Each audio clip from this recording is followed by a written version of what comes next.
I had always imagined that the birth of my first child would be one of the happiest moments of my life. I envisioned my husband, Jake, holding my hand, tears in his eyes, as he met our baby for the first time. But reality was nothing like the fairy tale I had built in my mind. Instead, the moment my son took his first breath, my husband walked out of the hospital room and never came back. Jake and I had been together for 6 years, married for 3. We met in college, fell in love fast, and built a life together. We talked about kids early on, both excited about the idea of a family. But when I got pregnant, something in him shifted. He became distant, his once enthusiastic conversations about baby names and nursery decorations turning into indifferent nods. I chalked it up to nerves, to stress. I never imagined it was something deeper. The pregnancy was tough. I had severe morning sickness, back pain, and swelling so bad I could barely walk. Jake helped when he could, but he was emotionally absent. He buried himself in work, often coming home late and leaving early. I still believed, hoped, that the moment he saw our baby, everything would change. That he'd fall in love like I already had. But then came the decision. The one I never thought would drive a wedge between us. My baby was born after an exhausting 22-hour labor. When they placed him in my arms, I was overwhelmed with love, with a sense of purpose I had never known before. Jake stood by the bed, silent, staring at the tiny bundle in my arms. "What's his name?" the nurse asked, holding a birth certificate form. We had discussed names before, but never agreed on one. Jake wanted something traditional, a family name, but I had my heart set on something different. Something meaningful. I had spent months thinking about it, and in that moment I knew. "His name is Noah," I said softly, running my fingers over his tiny cheek.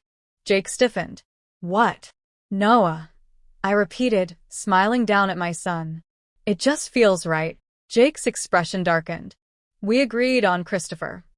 "You liked Christopher." "I never did. And now that he's here, I know Noah is his name."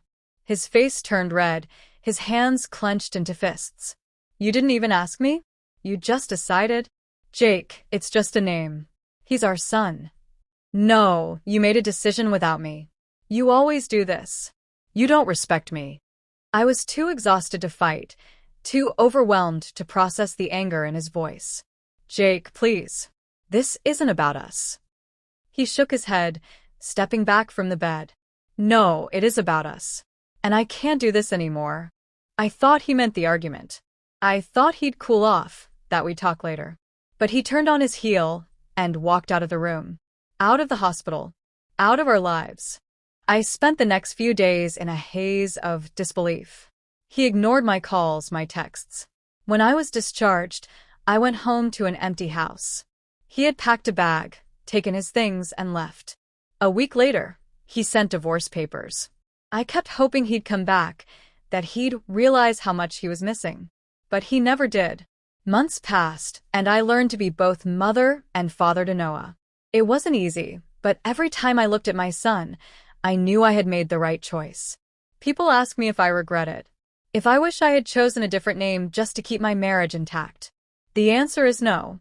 Because any man who could walk away from his wife and child over something so small was never meant to stay. Noah and I built our own life. He is my greatest joy, my greatest love. And every time I say his name, I am reminded of the day I chose my son over a man who was never truly there to begin with. The days after Jake left were some of the hardest I had ever faced.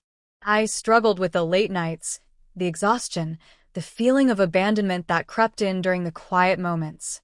I wondered if I had done something wrong, if there was something I could have done differently. But as time passed, I realized that his decision to leave wasn't about me. It was about him, about his inability to handle responsibility, about his unwillingness to compromise. I found strength in places I never expected. My mother moved in with me for a few weeks, helping with the baby while I adjusted to single motherhood. My friends surrounded me with love and support. And slowly, I started to see the light again. I found a job that allowed me to work from home so I could be there for Noah. I built a routine, a life that was filled with love, even without a partner by my side. Jake never reached out, Not for birthdays, not for milestones, not even when the divorce was finalized. It was as if he had erased us from his life completely. I used to think about what I would say to him if I ever saw him again, but as time went on, I realized I had nothing left to say. Noah grew into a happy, curious, and kind child. He never asked about his father, and I never lied to him. I told him that some people make choices that are hard to understand, but that he was loved beyond measure. And that was the truth. Years later, I ran into Jake at a coffee shop. He looked different, older, tired.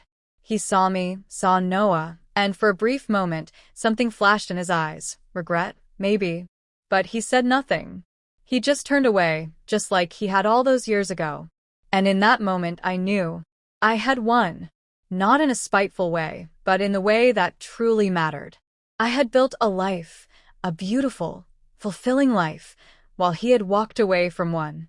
Noah was my greatest decision, my greatest love. And I would choose him, over and over again, no matter what.